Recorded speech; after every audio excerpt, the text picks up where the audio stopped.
நாம் தமிழர் கட்சியோட மாவட்ட செயலாளர் போது எல்லாருக்கும் ஒரு ஆச்சரியமாவே இருந்துச்சு. எலி பேசு சாப்பிட்டு அந்த சிவராமன் இறந்து போயிட்டாரு அப்படின்னு. ஒரு பக்கம் தந்தையும் வந்துட்டு சாலை விபத்துல இறந்துட்டாரு அப்படின்ற மாதிரி செய்திகள் வந்துட்டே இருந்துச்சு. கிங்ஸ் சொல்லக்கூடிய அந்த மெட்ரிகுலேஷன் ஸ்கூல் மட்டுமல்ல, வேறு சில பள்ளிக்கூடங்களிலும் அவர் இந்த மாதிரியான போலி என்சிசி முகாம்களை நடத்தி இருக்கிறார். இதெல்லாம் இன்னும் நிறைய நடத்தி 17 பெண்கள் வரைக்குமே அவர் பாலியல் அத்துமீறல் செய்திருக்கிறார். இத்தனைக்கும் காதலித்து கல்யாணம் செய்திருக்கிறார். அவனுக்கே ஒரு பெண் குழந்தை இருக்கு.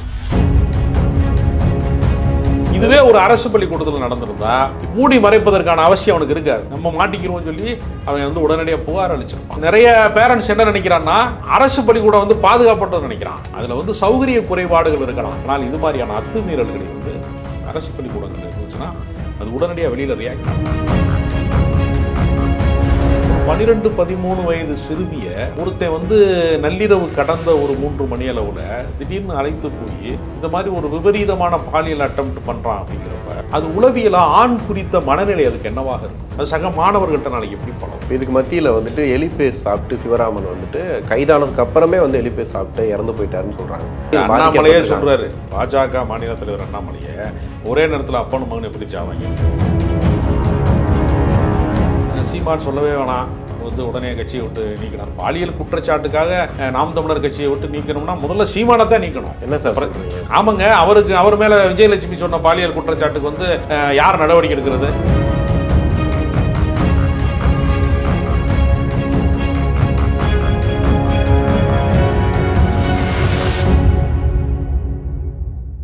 உலகெங்கும் வாழக்கூடிய ஆகாயம் தமிழ் நெஞ்சங்களுக்கு கிறிஸ்டியின் அன்பு வணக்கம். இன்று நம்மோடு அரசியல் விமர்சகர் ராஜகம்பீரன் நினைஞ்சிருக்காரு. வணக்கம் சார். வணக்கம். எப்படி இருக்கீங்க? நல்லா இருக்கேன். சிவராமன் வழக்கு மிகப்பெரிய சர்ச்சையை ஏற்படுத்தும் ஒரு விஷயம். கிருஷ்ணகிரி மாவட்டத்தில் ஒரு பள்ளி மாணவிகள்கிட்ட இப்படி நடந்துக்கலாமா அப்படின்ற விஷயம் ஒரு பூதாகரமாக போயிட்டு இருந்துச்சு. அதை தாண்டி நாம் தமிழர் கட்சியோட மாவட்ட செயலாளர் போது எல்லாருக்கும் ஒரு பெரிய ஒரு ஆச்சரியமாகவே இருந்துச்சு. ஏன்னா கட்டுக்கோப்பாக கட்சியை நடத்திக்கிட்டு இருக்கோம், தம்பிகள்லாம் அவ்வளோ நல்லா இருக்காங்கன்னு சொல்லிட்டு இருந்த கட்சியில் இப்படி ஒரு பிரச்சனையா அப்படின்ற மாதிரி இருந்துச்சு. இதுக்கு மத்தியில் 2 நாட்களாக ஒரு அதிர்ச்சி செய்தியாக வந்துட்டு இருந்துச்சு. எலி பேசு சாப்பிட்டு அந்த சிவராமன் இறந்து போயிட்டாரு அப்படின்னு. ஒரு பக்கம் தந்தையும் சாலை விபத்தில் இறந்துட்டாரு அப்படின்ற மாதிரி செய்திகள் வந்துகிட்டே இருந்துச்சு. பின்னணி என்ன சார்? என்ன நடந்துகிட்டு இருக்காங்க? என்சிசி முகாம் நடத்துவதற்கு அங்கீகரிக்கப்பட்டவர்கள் தான் அந்த வேலையை செய்ய வேண்டும் என்பது ஏற்கனவே இருக்கக்கூடிய நடைமுறை. இவர் போலியாக என்சிசி முகாம்களை இவர் ஆர்கனைஸ் பண்ணி நடத்தியிருக்கிறாரு. அப்படிங்கிறப்ப பள்ளி நிர்வாகம், அந்த பள்ளிக்கூடம் மட்டுமல்ல, இந்த பிரச்சனைக்குரிய இந்த பள்ளிக்கூடம் மட்டுமல்ல, இந்த கிங்ஸ் சொல்லக்கூடிய அந்த மெட்ரிகுலேஷன் ஸ்கூல் மட்டுமல்ல, வேறு சில பள்ளிக்கூடங்களிலும் அவர் இந்த மாதிரியான போலி என்சிசி முகாம்களை நடத்தியிருக்கிறார். இதெல்லாம் இன்னும் நிறைய நடத்தி 17 பெண்கள் வரைக்குமே அவர் பாலியல் அத்துமீறல் செய்திருக்கிறார் என்பது ரொம்ப அதிர்ச்சிகரமான தகவலாக இருக்கிறது. வெறும் 30 வயது. இத்தனைக்கும் காதலித்து கல்யாணம் செய்திருக்கிறார். அவனுக்கே ஒரு பெண் குழந்தை இருக்கிறது 3 வயதில். இப்படிப்பட்ட ஒரு நபர் சோசியல் ஆக்டிவிட்டீஸ்லையும் தன்னை முதன்மைப்படுத்தி காட்ட வேண்டும் என்பதற்காக அரசியல் கட்சிகள்லையும் இடம்பெற்றிருக்கா. நாம் தமிழர் கட்சியினுடைய அந்த பகுதியினுடைய இளைஞர் பாசறை மாவட்ட செயலாளர் அவர். அப்போ இந்த அளவிற்கு அவர் தேர்தல் பிரச்சாரங்களில் ஈடுபட்டிருக்கிறாரு. இந்த என்சிசி முகாமில் நமக்கு தெரியும், அதுக்கான சில பயிற்சிகள்லாம் கொடுப்பாங்க. பல விஷயங்களில் அப்படியே ஒரு இராணுவம் போல் உடற்பயிற்சிகள்லாம் கொடுப்பாங்க. தேசத்தை காப்போம்னு உறுதிமொழி எடுப்பாங்க. பல விஷயங்கள் நம்ம பார்த்துருக்கோம். கண்டிப்பாக. அது நம்பி பெண் குழந்தைகளை அனுப்புகிற பெற்றோர்களுக்கு இவன் நள்ளிரவில் அதிகாலையில் 3 மணிக்கு எழுப்பி கொண்டு போய் ஒரு 8ஆம் வகுப்பு படிக்கிற சிறுமியை பாலியல் ரீதியான அத்துமீறலை செஞ்சுருக்கான். அந்த குழந்தை புகார் அளிக்குது. நிறைய பள்ளி நிர்வாகத்திட்ட அந்த பள்ளிக்கூடத்தினுடைய பிரின்ஸ்பால்கிட்ட சொல்லுது, பள்ளிக்கூடத்தோட பேர் கெட்டு போயிடும், வெளியே சொல்லாத என்று அந்த குற்றத்தை மறைப்பதற்கான வேலையை அந்த பள்ளியினுடைய பிரின்ஸ்பால் செய்திருக்கிறார். இப்போ இது ரொம்ப ஒரு வியப்பான விஷயம் என்னென்னா, பாதிக்கப்பட்டவர்கள் பக்கத்தில் நிற்பது தான் எப்பொழுதுமே நியாயமாக இருக்க முடியும், அறமாக இருக்க முடியும். குற்றவாளியை பாதுகாக்கிறது என்கிற இடத்துல, ஏன்னா இந்த உலகத்தில் ஒரு பள்ளிக்கூடம் திறக்கிற போது ஒரு சிறைச்சாலை மூடப்படுகிறதுன்னு சொல்லுவாங்க. நீங்கள் யாராவது ஒருத்தர் ஒரு தவறான காரியங்களை செஞ்சால், நீலாம் படித்தவனாடா, அறிவு இருக்காடா உனக்கு அப்படின்னு கேட்பான். கண்டிப்பாக. அப்போ சண்டையில் கூட அதான் கேட்பாங்க. ஆமாம், அப்போ கல்வி பெற்று விட்டால் அவன் மனிதனாகி விடுவான்னு நம்புகிறான். அதற்காக தான் கல்வி முழுக்க முழுக்க ஒரு மனிதனை ஒரு ஒழுங்குபடுத்துகிற வேலை தான் அது. அந்த ஒழுங்குபடுத்துகிற வேலைக்காக தான் நம்ம அதை காலையில் இத்தனை மணிக்கு எந்திரிக்கணும், இத்தனை மணிக்கு நம்ம அதை படிக்கணும், இத்தனை மணிக்கு வீடு திரும்பணும். இதெல்லாம் ஒரு சிஸ்டமேட்டிக் லைஃப்பை கிரியேட் பண்ணுறதே நமக்கு இந்த பயிற்சி தான். நீ அங்கே நம்பி கொண்டு போய் மாதா பிதா குரு தெய்வம்னு சொல்லக்கூடிய இடத்துல இருக்கக்கூடிய தெய்வத்துக்கு முந்தைய அந்தஸ்தில் இருக்கக்கூடியவராக பார்க்கக்கூடிய ஒரு மனிதர்களை அங்கே போய் அவன் குற்றத்தை மறைக்கிறது. அப்புறம் அந்த குழந்தை எப்பொழுதுமே வந்து ஒரு வகையான மன ரீதியாக ரொம்ப வந்து ஒரு ஒரு அழுத்தப்பட்ட ஒரு சூழல் வருகிற போது பேரண்ட்ஸுக்கு வந்து அதோட ஆக்டிவிட்டீஸில் சேஞ்ச் தெரியுது. அதுக்கு உடல் ரீதியாகவும் சில உபாதைகள் இருந்திருக்கிறது. ஏன்னா ஒரு கொடிய மிருகம் வந்து அந்த உடலை சிதைக்கிற போது அதுக்கான வேதனைகள் இருக்கும்ல. அப்போ அதோடைய உளவியலாக வந்து ரொம்ப அது வந்து மன ரீதியாக ரொம்ப பாதிக்கப்பட்ட ஒரு சூழலில் இருக்கிற போது பேரண்ட்ஸுக்கு ஒரு டிஃப்ரென்ஸ் தெரியுது. எப்பவும் போல் இயல்பாக இல்லையே, நார்மலாக இல்லையே அப்படின்னு தோணும் போது ஒரு கட்டத்துக்கு மேலே அந்த உண்மையை சொல்லிடுது. அப்போ மகளிர் காவல் நிலையத்தில் போய் அந்த குழந்தையினுடைய தாய் வந்து ரிப்போர்ட் பண்ண பின்னாடி அதுக்கு பின்னாடி தான் அந்த வழக்கு வந்து தீவிரமடையுது. போக்சா சட்டத்தில் அந்த சிவராமன் மட்டும் இல்லை, அந்த பள்ளியினுடைய முதல்வரும் வந்து இந்த வழக்கில் சேர்க்கப்படுறாரு. குற்றத்தை மறைத்திருக்க, குற்றத்தை மறைச்சது தப்பு தான். நியாயமாக பார்த்தா அவர் தான் புகார் அளிச்சிருக்கணும். இவன் மேலே அவர் புகார் அளிச்சிருந்தாருன்னா அவருக்கு ஒரு நேர்மை இருந்திருக்கும். இவன் என்ன நினைக்கிறான், ஸ்கூல் பேர் கெட்டு போயிருங்கிறான். தனியார் பள்ளிக்கூடங்களில் இருக்கக்கூடிய மிக முக்கியமான விஷயம் என்னென்னா, நிறையா பேர் நினைக்கிறான் அரசு பள்ளிக்கூடம் வந்து ஒன்றுமே கிடையாது, தனியார் பள்ளிக்கூடத்தில் போயிடுச்சுன்னா என் குழந்தை எங்கேயோ போயிடும் அப்படின்னு நினைக்கிறான். இந்த அயோக்கியத்தனமெல்லாம் இவங்க தான் பண்ணுவாங்க. தனியார் பள்ளிக்கூடங்கள் தான். நீங்கள் வந்து ஸ்ரீமதிங்கிற கள்ளக்குறிச்சி பக்கத்தில் ஒரு குழந்தை மேலே இருந்து விழுந்துச்சு, அது கொலை, ஒரு மிக மோசமான ஒரு இது, அது தற்கொலைங்கிற மாதிரியான ஒரு வழக்கை வந்து ஜோடித்தாங்க. அதுவும் இது மாதிரியான பாலியல் ரீதியான துன்புறுத்தல் சார்ந்த ஒரு கொலை தான் அது. அதையும் அந்த நிர்வாகம் மூடி மறைக்கிறதுக்கான வேலை திட்டத்தை தான் செஞ்சான்.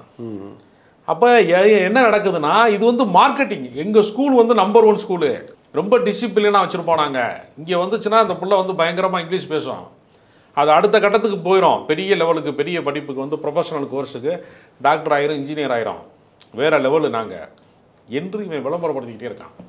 இந்த விளம்பரத்தில் மண்ணள்ளி போட்டுரும் இந்த மாதிரி தவறுகளுங்கிறதுக்காக அதை மூடி மறைக்கிற வேலைகளை அவன் செய்வான்.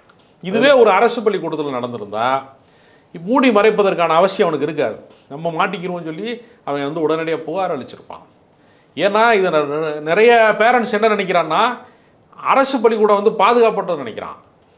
அதில் வந்து சௌகரிய குறைபாடுகள் இருக்கலாம், ஒரு பெரிய அளவில் அதிகமான எண்ணிக்கை கொண்டவர்கள் இருக்கலாம், போதிய வந்து பாத்ரூம் வசதிகள் குறைவாக இருக்கலாம், அது மாதிரி வேறு சில அசௌகரியங்கள் அதற்குள்ளே நிச்சயமாக இருக்கலாம். ஆனால் இது மாதிரியான அத்துமீறல்களை வந்து அரசு பள்ளிக்கூடங்கள் இருந்துச்சுன்னா அது உடனடியாக வெளியில் ரியாக்ட் ஆகும். இவ்வளவு அழுத்தப்பட்டு அந்த குழந்தை ரொம்ப மோசமாக பாதிக்கப்பட்ட பின்னாடி வேறு வழியே இல்லாத ஒரு இடத்துல வந்து அந்த சூழல் வந்து வந்திருக்கு. இந்த பிரச்சனை பூதாகரமாக வெடித்திருக்கு. இல்லை, அதில் சொல்லும் போதே போலி என்சிசி அப்படின்னு சொல்கிறாங்க அந்த கேம்ப்பு. எவ்வளோ கொடுமை, அப்படிலாம் பண்ண முடியுமா சார்? அதெல்லாம் ஒரு பள்ளிக்கூடத்தில் போய் நீங்கள் சாதாரணமாக வந்து அப்படி செய்யவே முடியாது. அப்போ என்ன நடந்திருக்குன்னா, இவங்கெல்லாம் அந்த மார்க்கெட்டிங் ஏஜென்சி மாதிரி இருக்காங்க. இவங்க பூரா ஒரு போலியாக ஒன்று உருவாக்குறான் அப்படிங்கிறது அதில் முக்கியமானது. அப்போ அதை ஏற்றுக்கிறான்னா அவன் எவ்வளோ போலியாக இருப்பான் பாருங்க. இப்போ நீங்கள் நார்மலாக போய் நீங்கள் ஒரு ஸ்கூலு காலேஜில் போய் சேரும்போது ஒரு ஆசிரியர் பணி தானே. என்சிசிங்கிறது ஒரு வகையான ஒரு உடற்பயிற்சி மாதிரியான ஒரு ஆசிரியர் பணி தானே. இப்போ அவன் குவாலிஃபைடு இல்லாத ஒரு ஆளை எப்படி அவன் அலோவ் பண்ணான் அப்படின்னு ஒரு கேள்வி இருக்குது. இப்போ இது ரொம்ப வெட்ககரமான விஷயமா இருக்குது. இப்போ தான் வந்து கல்கத்தாவில் வந்து ஒரு பெரிய ஒரு மருத்துவக் கல்லூரியுடைய மாணவி வந்து இரவு நேர டியூட்டியில் இருக்கும்போது பகல் நேரத்தில் அது வந்து ஒரு பாடியாக வந்து எடுத்தாங்க. உயிரற்ற ஒரு உடலாக அதை கைப்பற்றுகிற போது அதையும் தற்கொலைன்னு மூடி மறைச்சான். கடைசியில் அதனுடைய வழக்கு விசாரணையில் அதுவும் இது மாதிரியான பாலியல் வன்புணர்வு செய்யப்பட்ட ஒரு சூழல் அப்படிங்கிறது தெரியும். அப்போ பெண்களுக்கு வந்து மீண்டும் பழைய காலம் மாதிரி வயசுக்கு வந்தவொன்னே பள்ளிக்கூடம் விட்டு நிப்பாட்டினாங்கல்ல பழைய காலத்தில், அது மாதிரி ஒரு பாதுகாப்பற்ற சூழலுக்கு கொண்டு போயிடுவாங்களோ அப்படிங்கிற ஒரு அபாயகரமான ஒரு சூழல் வந்து நிலவுது. அப்போ ஒவ்வொரு இடத்துலையுமே பணி பாதுகாப்பு, பெண்களுக்கான உரிய கண்ணியம் கொடுப்பது, அவங்களுடைய உடலை வந்து அவர்களுடைய அனுமதி இல்லாமல் யாரும் தீண்டக்கூடாதுங்கிற ஒரு குறைந்தபட்ச நாகரிகம் வந்து ரொம்ப மோசமான ஒரு சூழலில் இருக்குது. இந்த காலகட்டம் வந்து சோசியல் மீடியாலாம் இருக்கிறதுனால இதெல்லாம் வெளியாக தெரியுது. கடந்த காலங்கள் இப்போ என்ன செய்வான்னா, ஏதாவது ஒரு அத்துமீறல் நடந்துருச்சுன்னா பாதிக்கப்பட்ட பெண்ணை வெளியில் சொல்லாதன்னு அதனுடைய வாயை மூடுறதுன்னு ஒன்று இருக்குல்ல.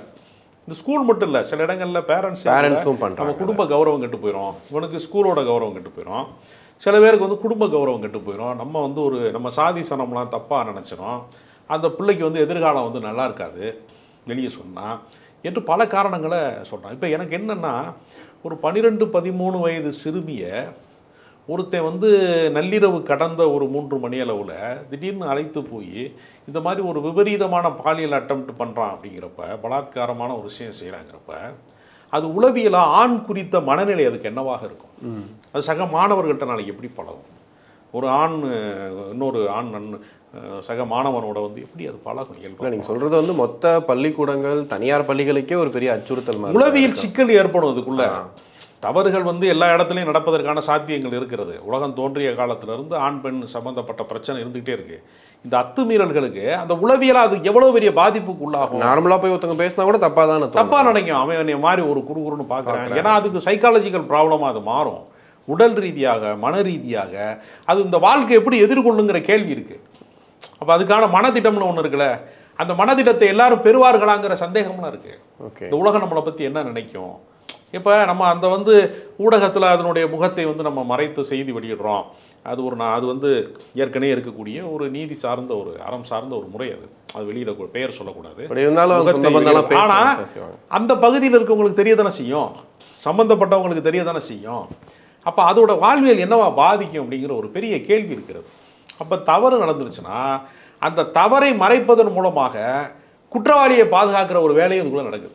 அப்போ இந்த தவறை வந்து வெளியில் சொல்லக்கூடாது, பேசக்கூடாது. உனக்கு காயம் வந்தாலும் கண்ணீர் வந்தாலும் அது இந்த உலகத்துக்கு தெரியப்படுத்திடாமல் இருன்னு சொல்லி ஏற்கனவே பாதிக்கப்பட்டவங்களை இன்னும் மோசமாக பாதிக்க வைக்கக்கூடிய ஒரு சூழல் வந்து இதுக்குள்ளே இருக்கு. ஓகே, இப்போ இதுக்கு மத்தியில் வந்துட்டு எலிபேஸ் சாப்பிட்டு சிவராமன் வந்துட்டு கைதானதுக்கு அப்புறமே வந்து எலிபேஸ் சாப்பிட்டு இறந்து போயிட்டாருன்னு சொல்கிறாங்க. ஆனால் அதையுமே நீங்கள் சொல்கிற மாதிரி குற்றவாளியை காப்பாற்றுற விதமாக அவர் இறந்தாரா இல்லை யாராவது உங்களை வந்துட்டு தூண்டினாங்களா? இந்த பார்வை எப்படி சார் பார்க்குறீங்க? இவ்வளோ இப்படி பிரச்சனை நடந்திருக்கு, ஒரு 16 மாணவிகள் அண்ணாமலையே சொல்கிறாரு. பாஜக மாநில தலைவர் அண்ணாமலையை ஒரே நேரத்தில் அப்பனும் மகன் எப்படி சாவாங்கன்னு கேட்குறாரு. அவர் வந்து இந்த மாதிரி குற்றவாளிகளை பாதுகாக்கிற எப்பொழுதுமே அவர் முன்னணி வைக்கக்கூடியவங்கிறதுனால அவர் கட்சியிலேயே நிறையா ரவுடிகளை சேர்த்துருக்கிறாருன்னு சொல்கிறாங்க. பாஜகவுக்கும் நிறையா பாலியல் அத்துமீறல்களுக்கும் நெருங்கிய தொடர்பு இருக்குது. அது காஷ்மீரில் இருக்கிற ஆசிபாலிருந்து குஜராத்தில் பில்கிஸ் பானிலிருந்து வந்து இப்போ வந்து பற்றி எரிகிற மணிப்பூரில் நிர்வாணப்படுத்துனதுலேருந்து எல்லாத்துக்குமே பாஜகவில் ஒரு பெரிய பங்கு இருக்குது. மல்யுத்த வீராங்கனைகளுடைய கண்ணீரில் தொடங்கி அது ஏகப்பட்ட கதை இருக்குது. அவங்க கதையை மட்டுமே பேசணும்னா அது பாலியல் ஜல்சா கட்சின்னு சொல்லக்கூடிய அளவுக்கு பாஜகவுக்கு ஒரு வரலாறு இருக்குது. இவன் பாதிக்கப்பட்ட பெண்ணுக்கு பேசாமல் இந்த திடீர்னு தற்கொலை பண்ணிக்கிட்டானே, அவங்க அப்பா வந்து குடிபோதையில் போய் விழுந்து சாகுறாரு. அவர் மன அழுத்தத்தில் இருந்து குடித்தாரா இல்லை ஏற்கனவே குடிப்பழக்கம் கொண்டவரா, ஏன் அந்த விபத்து நடந்துச்சு அப்படி அதெல்லாம் விசாரிக்க வேண்டிய நியாயமான விஷயம். சிசிடிவி வர வரைக்கும் அது விபத்துன்னு தான் சொல்லிட்டு இருந்தாங்க. விபத்தாயிருச்சுன்னு அப்புறம் பார்த்தா அவராக விழுந்து அவராக இறந்து போயிருக்காரு. அது விபத்தே கிடையாது, குடிபோதையில் போய் அவரே விழுந்துட்டாரு. ஆனால் அதையும் ஒரு விபத்தாக சித்தரிக்கக்கூடிய ஒரு சூழல் இருக்குது. அப்போ இதையெல்லாம் வந்து பார்த்தீங்கன்னா பாதிக்கப்பட்ட குழந்தை பக்கம் நிற்பதற்கு பதிலாக பாதிப்பை உண்டாக்குனவனுக்கு என்னாச்சு என்று கேட்கக்கூடிய ஒரு இடத்துல இருந்து ஒரு அரசியல் கட்சி தலைவர். இதே சார் அண்ணாமலை அந்த மாதிரி ஒரு அணுகணும் நினைக்கிறேன். அண்ணாமலைக்கு இந்த அரசின் மீதான குற்றச்சாட்டுகள் சொல்ல வேண்டும் என்பதற்கு வந்து அன்னை எப்போ சாவன் தின்னப்ப காலியான்னு சொல்லுவாங்க, அது மாதிரி குற்றச்சாட்டுகளுக்காக காத்திருக்கிறார். இதுலேயும் அரசியல் பண்ணணுமா சார்? அரசியல் எல்லாத்துலேயுமே அரசியல் தானே. அவங்க ஏற்கனவே பல விஷயங்களை அரசியல் பண்ணியிருக்காங்க. ஒரு சாதாரணமான ஒரு பள்ளிக்கூட பிரச்சனைகளில் பூராமே அவங்க மத மாற்றத்துக்கு கட்டாயப்படுத்தினாங்க அப்படின்னு வந்து வாக்குமூலம் வாங்குறது, பொய்யா மிரட்டினது ஏற்கனவே இருக்கக்கூடிய பள்ளிகளை, இதெல்லாம் பல வேலைகள் பார்த்துருக்காங்க. கிரிமினல் ஆக்டிவிட்டீஸ் தான் அவங்களுக்கு ஆருத்ரா நிதி மோசடியிலிருந்து அவங்களுக்கு ஒரு பெரிய தொடர்ச்சி இருக்குது. தமிழ்நாட்டு அரசியலில் ஜனநாயகபூர்வமாக தேர்தல் அரசியலை வெல்ல முடியாதனால அரசை வந்து குற்றம் சாட்டுகிற இந்த அரசை வந்து வீழ்த்துவதற்கான ஆயுதங்களாக எல்லா பிரச்சனைகளையுமே அவர் பார்க்குறாரு. சீமான் சொல்லவே வேணாம், அவர் வந்து உடனே கட்சியை விட்டு நீக்கினார். பாலியல் குற்றச்சாட்டுக்காக நாம் தமிழர் கட்சியை விட்டு நீக்கணும்னா முதல்ல சீமானை தான் நீக்கணும். நீ செத்து போன சிவராமனை முன்கூட்டியே நீக்கிட்டாங்க. என்ன சார் சொல்கிறீங்க? ஆமாங்க, அவர் மேலே விஜயலட்சுமி சொன்ன பாலியல் குற்றச்சாட்டுக்கு வந்து யார் நடவடிக்கை எடுக்கிறது? நான் கேட்குறேன். இவர் மேலே நீங்கள் நடவடிக்கை எடுத்தீங்க, நீங்கள் உங்களுக்கு அவரை கட்சியை விட்டு நான் நீக்கிறேன் அப்படின்னு எப்போ சொல்கிறீங்க? போக்சா வழக்கு வந்ததுக்கு பின்னாடி, காவல்துறை புகாருக்கு பின்னாடி அது முதலமைச்சர் கவனத்துக்கு போயிடுச்சு, விசாரிச்சிருப்பார். உடனடியாக நடவடிக்கை எடுக்கணும் அப்படின்னு முதலமைச்சர் உத்தரவு போடுறாரு. காவல்துறை விரைந்து செயல்படுறாங்க. குறிப்பிட்ட நாளுக்குள்ளே நீ எல்லா அறிக்கையும் எங்களுக்கு தரணும், உடனடி நடவடிக்கை எடுக்கணும்னு சொல்லிட்டாங்க. உடனே கட்சி விட்டு நீக்கிறார். சரி, நான் என்ன கேட்குறேன், சீமானவர்களுக்கு மீதான பாலியல் குற்றச்சாட்டுகள் வந்தபோது அவரை கட்சியை விட்டு நீக்கிறதுக்கு யாருக்கு அதிகாரம் இருக்கீங்க? அந்த கேள்வியை நான் சேர்த்து கேட்குறேன். ஆனால் தலைவன் எவ்வளியோ அப்படி தான் தொண்டர்களும் இருப்பாங்க, நிர்வாகிகளும் இருப்பாங்கங்கிற மாதிரி இது ஒரு அவலமான ஒரு காட்சியாக இருக்குது. ஓகே. இல்லை, தொடர்ந்து இப்போ ரீசெண்ட் டைமில் நாம் தமிழர் கட்சிக்கு ஒவ்வொரு விஷயங்களுமே பின்னடைவாக தான் வந்துட்டு இருக்கு. இன்னைக்கு வந்து விஜய் கட்சி ஆரம்பிச்சிருக்காரு, கூட்டணி அமைக்க போறாருன்னு சொல்லிட்டு இருக்க அந்த காலகட்டத்தில் தான் நாம் தமிழர் கட்சி இவ்வளோ பிரச்சனை வருது. இந்த பிரச்சனை அவங்க எந்த அளவுக்கு பின்னடைவை ஏற்படுத்தும்? அவர்கள் பின்னடைவை பற்றி கவலையப்பட மாட்டாங்க. அவர்களை பொறுத்தவரையில் அவர்களுடைய அரசியல் என்பது என்னென்னா, ஒரு மேடையில் வீரவசனத்தை பேசிட்டு ஏதோ ஒரு புதிய இளம் தலைமுறை வாக்காளர்களில் ஒரு குறிப்பிட்ட இளைஞர்கள் கூட்டம், வாட்ஸ்அப்பில் வந்ததே வரலாறுன்னு சொல்லக்கூடிய ஒரு கூட்டத்தை அப்படியே மெயின்டைன் பண்ணிட்டு ஒரு இத்தனை சதவீதம் வாங்கிட்டோம் ஓட்டு அப்படின்னு சொல்லிட்டு இருக்காரு. ஆனால் நாளைக்கு வந்து விஜய் வந்தால் அதனுடைய நிலைமை என்னவாக மாறும், வேறு சில சக்திகள் வந்து அரசியலில் வந்து சூழல் மாறும்போது என்னவா மாறுங்கிறத அந்த காட்சிக்காக பல பேர் காத்திருக்கிறாங்க. ஓகே. அதனால் விஜய் வந்து அதாவது ரொம்ப உலகத்திலே ரொம்ப வித்தியாசமான ஒரு கட்சி வந்து விஜய் கட்சி தான். ஒரு மிகப்பெரிய சமூக விடுதலைக்கான தத்துவத்தை, சித்தாந்தத்தை, கொள்கை கோட்பாடுகளை எல்லாம் உருவாக்கிவிட்டு அதற்கு ஆட்களை அணிதிரட்டுவது தான் உலகத்தில் வழக்கம். பெரியார் ஒரு சிந்தனையை வந்து யோசிக்கிறாரு, அதை அண்ணா வந்து என்ன செய்கிறாரு, வெகுஜன மக்களுக்கு புரியும்படியான மொழியில் பேசி ஒரு பெரும் படையை திரட்டுறாரு. அது அதிகார மையமாக மாறுகிறது. கலைஞர் காலத்தில் அண்ணாவின் மரணத்துக்கு பின்பு தொடருது. இது உலகம் முழுக்க ஒரு தத்துவம் உருவாகி அது மக்களிடத்திலே போய் பரப்பப்பட்டு அது அதிகாரமாக மாறுவது. இதுதான் வந்து படிநிலை. ஓகே. ஒரு எடுத்துக்காட்டுக்காக சொல்கிறேன். இவங்க என்ன செய்கிறாங்கன்னா, நாங்கள் ஒரு 45 லட்சம் பேரை சேர்த்துருக்கோம், 9 லட்சம் நிர்வாகிகளுக்கு நாங்கள் போஸ்டிங் போட்டோம். சரி, கட்சிக்கு என்னப்பா கொள்கை, அது ஒரு நாள் சொல்லுவோம், நாங்கள் சில மாதங்களுக்கு வெயிட் பண்ணுங்க சார். ஆமாம். கொடிக்கு என்னப்பா விளக்கம், கொடியேற்றினிலே வெயிட் பண்ணுங்க சொல்கிறோம், கண்டிப்பாக சொல்கிறோம், சொல்லாமல் விட்டுருவோமா உங்களுக்கு? உலகத்தில் எல்லாத்தையும் திரட்டிட்டு கொள்கை என்னன்னு தேடிக்கிட்டு இருக்காங்க. எதற்காக நீ அரசியலுக்கு வருகிறாய் அப்படின்னு ஒரு கேள்வி இருக்குது. ஓகே. அதனால் சீமானுக்கும் விஜய்க்கும் கூட்டணின்னு இவங்களா பேசிக்கிறாங்க. உண்மையை சொல்லப்போனால் இளைஞர் சக்தியை இவங்க 2 பேரும் பங்கிடும்போது யாராவது ஒரு சக்தி வீழ்வதற்கான வாய்ப்பு இருக்கிறது. இதை நான் கடந்த காலத்துலேருந்து சொல்கிறேன். வைகோ அவர்கள் கட்சி ஆரம்பித்து பெரிய அளவில் வீரியமாக போய் கொண்டிருக்கும் போது ரஜினிகாந்த் வரப்போகிறாரு அரசியலுக்கு என்கிற வதந்தியின் மூலமாகவே நாம் தமிழர் கட்சி பாதி கலைஞ்சிருச்சு. அப்பொழுது ஏற்பட்ட பின்னடைவை சரி செய்ய முடியாமல் மறுபடியும் ரிப்பேர் பண்ணிக்கிட்டே இருந்தார் கட்சியை. கட்சி நிரந்தரமான ரிப்பேருக்கு ஆளாகி கரையே சேரலை. இப்போ இதுக்கான கேள்விக்கெல்லாம் பதில் சொல்லுவாரா சார் சீமான்? இப்போ ப்ரெஸ் மீட்டில் கேட்கும்போது இதுக்கெல்லாம் பதில் சொல்லுவாரா? இல்லை, அவர் எல்லா பதிலும் சொல்லுவார். அந்த பதிலில் உண்மைத்தன்மை இருக்காதுங்கிறது மட்டும்தானே தவிர அவர் எப்பொழுதுமே பதில் சொல்வதற்கு சளைத்தவர் கிடையாது. இல்லை, கட்சி வந்து இவ்வளோ பேரை வந்து குறை சொல்கிறாங்க, இந்த ஊழல் நடக்குது, லஞ்சம் நடக்குதுன்றலாம் சொல்கிறாங்க. அவர் தகுதியே இல்லாத ஒரு ஆள் ஒரு என்சிசியை நடத்துகிறாரு, அவர் வந்து ஒரு போஸ்டிங்கில் இருக்கார் அப்படின்னா மாவட்ட செயலாளர் வரைக்கும் அவர் இருந்திருக்காரு. அதனால் இதெல்லாம் தவறான முன்னுதாரணம். மற்ற கட்சிகளை பற்றிலாம் வந்து வாய்களியே பேசுகிறவர்கள் தங்களுடைய கட்சியை வந்து நாங்கள் மற்றும் ஒரு அரசியல் கட்சி இல்லை, மாற்று அரசியல் புரட்சின்லாம் பேசுகிறாங்க. ஆனால் நடைமுறையில் என்னவா இருக்குன்னா அது வேறொன்றாக இருக்கிறது. அதனால் அவர்கள் தங்களை திருத்திக் கொள்வதற்கு இது மாதிரியான குற்றச்சாட்டுக்குரியவர்களை கட்சியில் எல்லா கட்சியிலையுமே இன்றைக்கி என்ன ஆயிடுச்சுன்னா சமூக விரோதிகள் புகுந்து கொள்வதற்கான ஒரு இடமாக மாறிடுச்சு. கட்டுச்சோத்துக்குள்ளே வந்து எதுக்கு பெருச்சாலியை வச்சு கட்டணும் அப்படிங்கிற மாதிரி எல்லா கட்சியிலையும் நீங்கள் பார்த்தீங்கன்னா ஆனால் சப்போர்ட்டுக்காக வச்சுக்கிறாங்க. அந்த கட்சி தலைமைக்கு தெரியாமல் அது என்ன நினைக்கிறாங்கன்னா, நல்லவனாக இருக்கிறவன் தான் உண்டு தான் வேலை உண்டுன்னு ஒதுங்கி போயிடுறான், இந்த மாதிரி கிரிமினல்ஸ் தான் நமக்காக வந்து வேலை செய்வான் அப்படிங்கிற, அவன் தான் பேனர் கட்டுவான், அவன் தான் ரோட்டை மறிப்பான், தலைவர் வர்றாருனா அவன் தான் வேட்டு போடுவான், 1000 வாழை வேட்டு வந்து போடுவான், அவன் தான் பேனர் கட்டுவான்.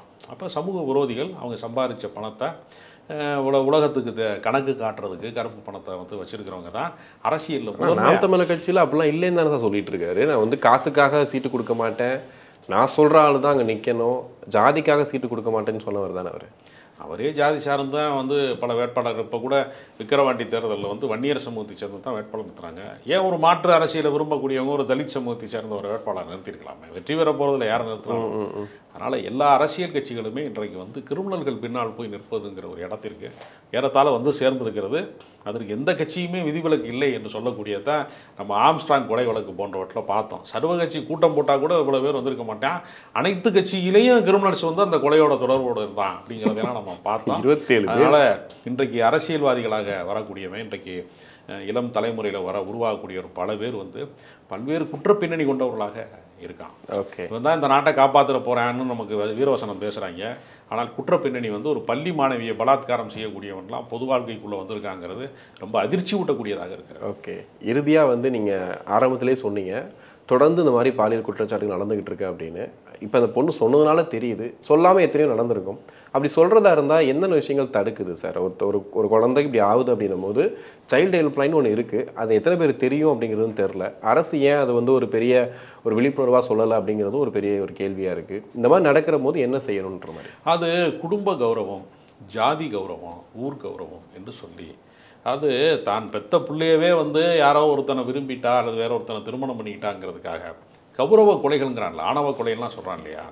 இப்போ அதை கூட சீமான் கூட குடிப்பெருமை குடிப்பெருமை ஆணவ கொலைன்னு சொல்லக்கூடாது, குடிப்பெருமை கொலைன்னு சொல்லணும்லாம் சொன்னார் இல்லையா? அந்த மாதிரி பல இடங்களில் வந்து என்ன நினைக்கிறான்னா, ஏதோ ஒரு பெண்ணை வந்து பெண்ணுடைய உடலில் தான் வந்து ஒட்டுமொத்த சாதியினுடைய இதுவுமே இருக்குது.